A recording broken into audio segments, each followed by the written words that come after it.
नमस्कार. तुमची आमची पाककला या यूट्यूब चॅनलमध्ये आज आपण बनवतोय अस्सल सातारी पारंपरिक पद्धतीची शेवभाजी. यासाठी इथं मी 3 मध्यम आकाराचे कांदे आणि 1 खोबऱ्याचा तुकडा घेतलाय. तो विस्तवावर किंवा जाळावरती असं चांगला भाजून घ्यायचा आहे, करपवायचा नाहीये. थोडंसं तेल सुटलं की समजतं आपल्याला भाजले. आणि जरी समजा थोडंसं कच्चं राहिलं तरी हरकत नाही, तेलामध्ये परतताना 1-2 मिनटं जास्त परतायचं, त्यामुळे तो कच्चापणा राहतच नाही. कांदे चांगले भाजून झालेत. साल बाजूला करून आपण हे सगळे जे जिन्नस घेणार आहे ते थोडेसे ठेचून घ्यायचे, म्हणजे वाटताना पटकन वाटले जातील.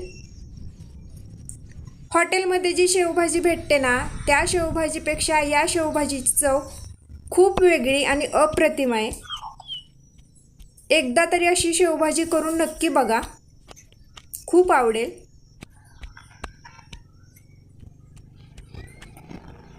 कांदा ठेचून एका बाजूला करून आपण खोबरं देखील असंच ठेचून घ्यायचंय चांगलं.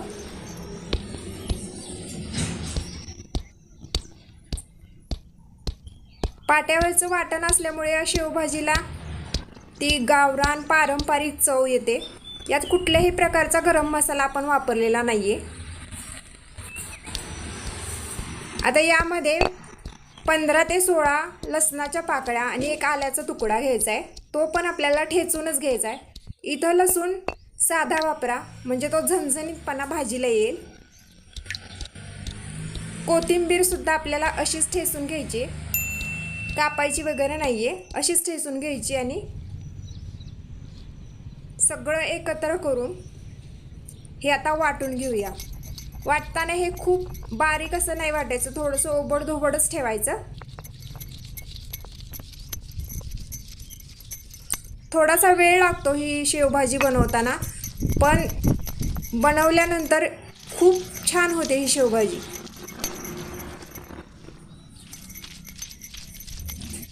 सगळं आता वाटून घेऊया.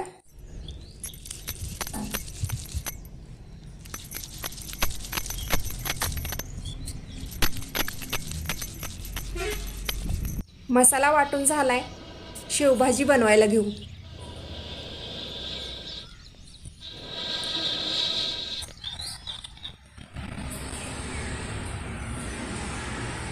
जाळ लागलाय तर त्याच्यावरती मोठी अशी कढई ठेवूया. इथं आपल्याला 3 ते 4 पळी तेल टाकायचंय. शेवभाजीला थोडंसं जास्तच तेल असतं. आणि आपण जे मिश्रण पाट्यावरती वाटले त्यामुळे कांद्याला आणि त्या खोबऱ्याला त्याला सुद्धा तेल सुटलेलंच आहे. थोडीशी हळद आणि थोडंसं जिरं आपल्याला टाकायचे आणि वाटलेलं वाटण याच्यामध्ये परतून घ्यायचे.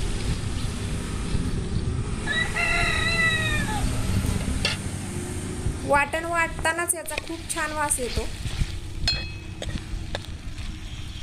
सतत हलवत राहायचं, नाहीतर हे वाटण खाली चिटकेल.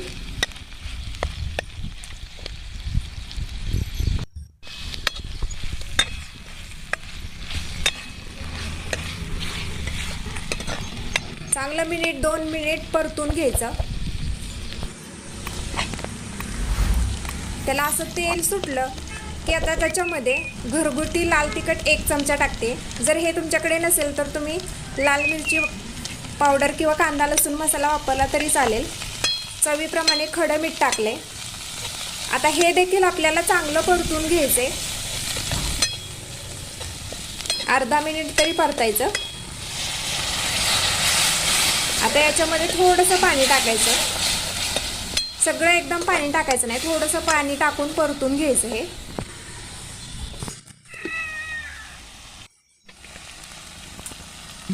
आता चांगलं असं तेल सुटायला लागलं की आता आपल्याला हवं तेवढं पाणी याच्यामध्ये टाकायचं आहे. म्हणजे तुम्हाला भाजी पातळ हवी किंवा अशी जाडसर हवी त्याप्रमाणे तुम्ही पाण्याचं प्रमाण कमी जास्त करा.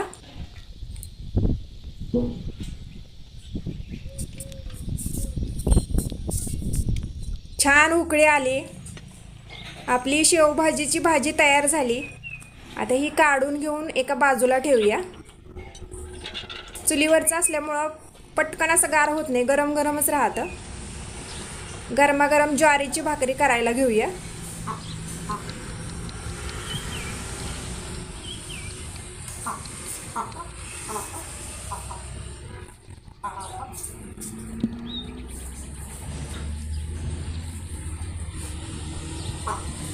पीठ चाळून चांगलं असं मळून घेऊया आणि भाकरी बनवायला घेऊ.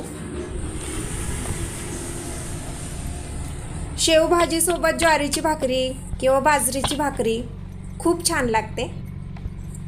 पारंपरिक पद्धतीची बनवली आहे ना आपण शेवभाजी, त्यामुळे शक्यतो ज्वारी किंवा बाजरीची भाकरी याच्यासोबतच ही शेवभाजी खा.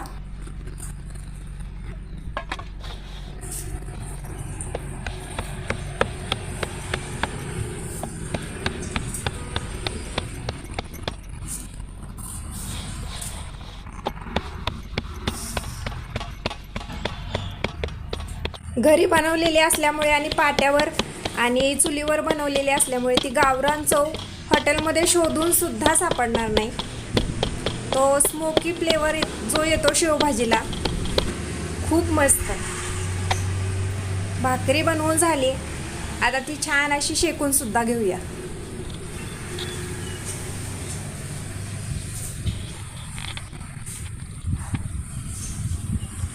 तुम्ही कधी पारंपरिक पद्धतीची शेवभाजी केली आहे का किंवा खाल्ली आहे का? मला कमेंट करून नक्की सांगा.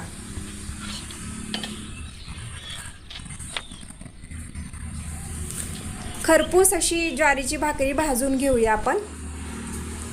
माझे व्हिडिओ तुम्हाला आवडत असतील तर लाईक करा, शेअर करा, आपल्या चॅनलला नक्की सबस्क्राईब करा. पारंपरिक पद्धतीचे पदार्थ असे बनवून खा.